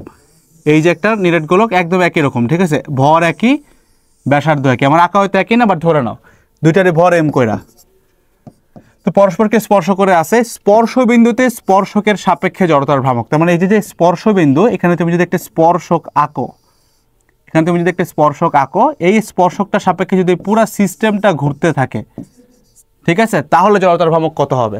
তো দেখো এটা প্রথমত নিরেট গোলক এবং এটার প্রত্যেকটার ব্যাসার্ধ হচ্ছে ক্যাপিটাল আর কইরা, রাইট? এটুকু আমরা বুঝতে পারছি। তো ক্যাপিটাল আর কইরা মানে যদি আমরা এখন এই যে ব্যাসের সাপেক্ষে বা ওর অক্ষের সাপেক্ষে যে জড়তার ভ্রামকটা আমরা বাইর করি, আমরা যদি নিরেট গোলকের ব্যাসের সাপেক্ষে বাইর করি, তুমি জানো যারা এটা করে আসছো তারা ডিরেক্টলি তোমার স্পর্শকের সাপেক্ষে বাইর করে ফেলাতে পারবা, বাট আমি ওই স্পর্শকের সাপেক্ষে ওই ফর্মুলাটা মুখস্থ রাখতাম না, দ্যাটস ওয়াই ব্যাসের সাপেক্ষে বাইর করে দেখাচ্ছি। তো ব্যাসের সাপেক্ষে ফর্মুলাটা কি ছিল নিরেট গোলকের ক্ষেত্রে? 2/5 mr স্কোয়ার, তাই না? এটা পাইলাম। যদি এইটা 2/5 mr স্কোয়ার হয়, তাহলে এই যে স্পর্শকটা ওর সাপেক্ষে কত হবে? খুবই স্বাভাবিক, আই ইকুয়ালস টু কি দাঁড়াবে? 2/5 mr স্কোয়ার। ওই যে তোমার সমান্তরাল অক্ষ উপপাদ্য আইএবি, এটা হচ্ছে এবি, ঠিক আছে? এই স্পর্শকটা হচ্ছে AB, IAB equals to IG plus MH square. আইজির ভ্যালু তুমি জানো 2/5 mr স্কোয়ার, 2/5 mr স্কোয়ার লিখছো, প্লাস হচ্ছে এমএইচ স্কোয়ার। এম হচ্ছে ভর, ক্যাপিটাল এম, ইন্টু এইচ। এইচের ভ্যালু কি ভাই? এই যে ব্যাসার্ধটাই, তাই না? Capital R. তাহলে কি লিখবো? এমএইচ স্কোয়ার মানে এম ক্যাপিটাল আর স্কোয়ার। এখন খেয়াল করো, তুমি যেটা বার করছো এটা হচ্ছে জাস্ট এই একটা গোলকের, এটা একটা গোলকের বার করছো। এখন জড়তার ভ্রামক হচ্ছে basically summation of M R square, মানে সবগুলো আমরা যোগ করি। তো এখানে কিন্তু আরও একটা গোলক আছে, যার জন্য কিন্তু তুমি ঠিক একই এই পরিমাণ জিনিসটাই তুমি পাবা। তাহলে যেহেতু আমাকে পুরো সিস্টেমের জড়তার ভ্রামকটা চাইছে, অবশ্যই সবগুলো যোগ করতে হবে। তাহলে একটা গোলকের নিছো যা পাইছো ওটারই তুমি যদি 2 দ্বারা গুণ দাও তাহলে কিন্তু তুমি পুরো সিস্টেমেরটা পাবা, কারণ এখানে আছে এই দুইটা গোলক। ঠিক আছে, এই তো পুরো ম্যাথটা ভাই, একটু অ্যাডমিশন কনসেপ্ট, বাট একটু যদি তুমি ভাবো, বা আমার ওই আগে যখন আমি জড়তার ভ্রামকটা পড়াইছি, যতক্ষণ পড়াচ্ছিলাম এই ক্লাসেই, ওগুলো ভালো মতো দেখে আসলে তোমার এখানে কোনো পেন খাওয়ার কথা না। ঠিক আছে, তো এই হইতেছে ভাই তোমার জড়তার ভ্রামক নিয়ে আমরা একদম তোমার বেসিক থেকে শুরু করে একদম অ্যাডভান্স লেভেল পর্যন্ত ম্যাথ যা আসে ট্রাস্ট মি সব সলভ করে ফেলাইছে, আর কিচ্ছু নাই এর বাইরে। ঠিক আছে, এই কনসেপ্ট এগুলো দিয়ে তুমি যে কোনো কিছু ইউজ করতে পারবা ইনশাল্লাহ। তো চলো এবার নেক্সটে যাই।